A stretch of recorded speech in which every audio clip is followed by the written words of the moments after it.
सोचिए, एक ऐसा लड़का जिसका कोई बड़ा राजघराना नहीं, कोई बड़ी सेना नहीं, कोई महल नहीं, लेकिन फिर भी वही लड़का भारत के इतिहास का सबसे बड़ा एम्पायर खड़ा करता है।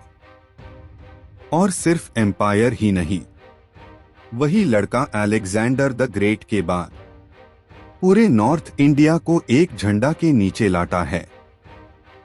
दोस्तों, आज की ये डॉक्यूमेंट्री है चक्रवर्ती सम्राट चंद्रगुप्त मौर्य पर। और सबसे बड़ा सवाल, चंद्रगुप्त मौर्य राजा कैसे बने? चंद्रगुप्त मौर्य का जन्म एक ऐसे समय में हुआ जब भारत छोटे छोटे राज्यों में बनता हुआ था। नॉर्थ इंडिया में सबसे बड़ा राज्य था मगध, जिसका राजा था धनानंद नंदा वंश। नंदा राजा बहुत अमीर था, लेकिन उसकी इमेज एक लालची और अत्याचारी राजा की थी। चंद्रगुप्त का जन्म किस परिवार में हुआ, इस पर हिस्टोरियंस में डिबेट है। कुछ लोग कहते हैं वो मौर्य जाति से थे, कुछ कहते हैं वो शूद्र या लोअर बैकग्राउंड से थे, और कुछ कहते हैं वो किसी राजघराने से जुड़ हुआ। लेकिन एक बात क्लियर है, चंद्रगुप्त का चाइल्डहुड इजी नहीं था। वो एक नॉर्मल लड़के की तरह बड़ा हुआ, और शायद उसने बचपन से ही अपने आसपास इनजस्टिस देखा।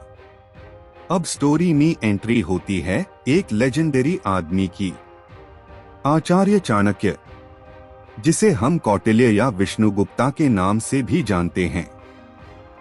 चाणक्य तक्षशिला यूनिवर्सिटी के सबसे bed scholar the Takshashila us time का हार्वर्ड समझ लो।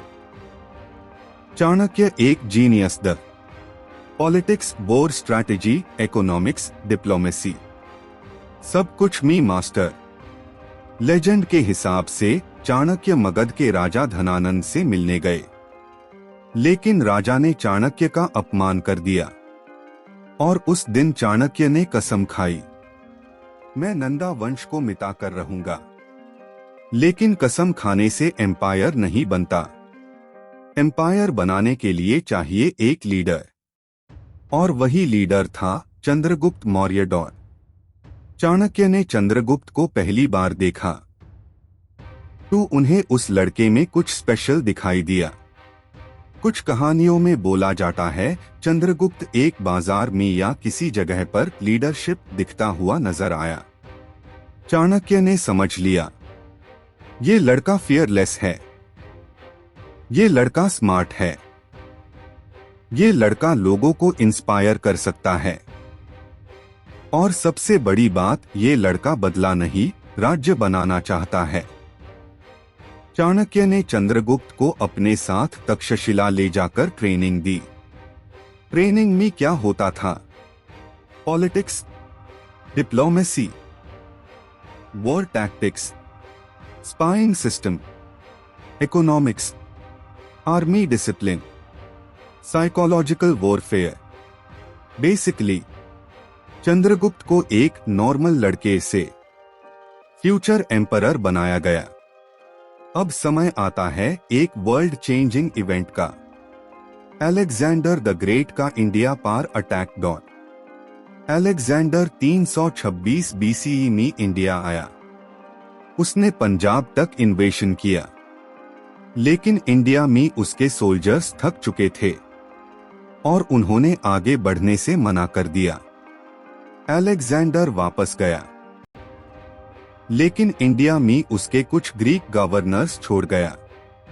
यही वो मोमेंट था जहां चंद्रगुप्त को एक गोल्डन अपॉर्चुनिटी मिली, क्योंकि अलेक्जेंडर के जाने के बाद नॉर्थ वेस्ट इंडिया अनस्टेबल था। ग्रीक कमांडर्स वीक हो रहे थे, लोकल किंग्स रिवोल्ट कर रहे थे। चंद्रगुप्त ने इस केओस को उसे किया। चंद्रगुप्त ने सबसे पहले अपनी आर्मी बनाई, और ये आर्मी नॉर्मल आर्मी नहीं थी। चाणक्य ने ग्योरिला टैक्टिक्स यूज किए, छोटे attacks, surprise raids, spies, alliances. Chandragupta ने लोकल ट्राइब्स को साथ लिया, डिसैटिस्फाइड सोल्जर्स को रिक्रूट किया और ग्रीक रूल के अगेंस्ट रिवोल्ट स्टार्ट किया। धीरे धीरे चंद्रगुप्त ने पंजाब और नॉर्थ वेस्ट के एरियाज पर कंट्रोल बनाना स्टार्ट कर दिया। अब फाइनल बॉस था मगध का नंदा एम्पायर। मगध की कैपिटल थी पटलिपुत्र, जो आज का पटना है। धनानंद के पास massive army, huge treasury, elephants, cavalry और स्ट्रॉन्ग फोर्टिफिकेशंस। चंद्रगुप्त के पास स्ट्रैटेजी, चाणक्य का माइंड और लोगों का सपोर्ट। कहते हैं चंद्रगुप्त ने पहले एक डायरेक्ट अटैक किया, लेकिन फेल हो गया। फिर चाणक्य ने उसको समझाया, सीधा महल पे अटैक नहीं, पहले छोटे राज्यों को जीतो, सप्लाई लाइंस काटो, लोगों का सपोर्ट लो, तब कैपिटल गिरेगी। चंद्रगुप्त ने सेकंड टाइम एक परफेक्ट प्लान बनाया और फाइनली नंदा वंश का एंड हो गया। चंद्रगुप्त मौर्य बन गया, मगध का राजा। लेकिन मगध का राजा बनना हाई एंड नहीं था, ये सिर्फ बिगिनिंग थी। मगध जीतने के बाद चंद्रगुप्त ने नॉर्थ इंडिया, सेंट्रल इंडिया और नॉर्थ वेस्ट इंडिया को एक एम्पायर में मर्ज कर दिया।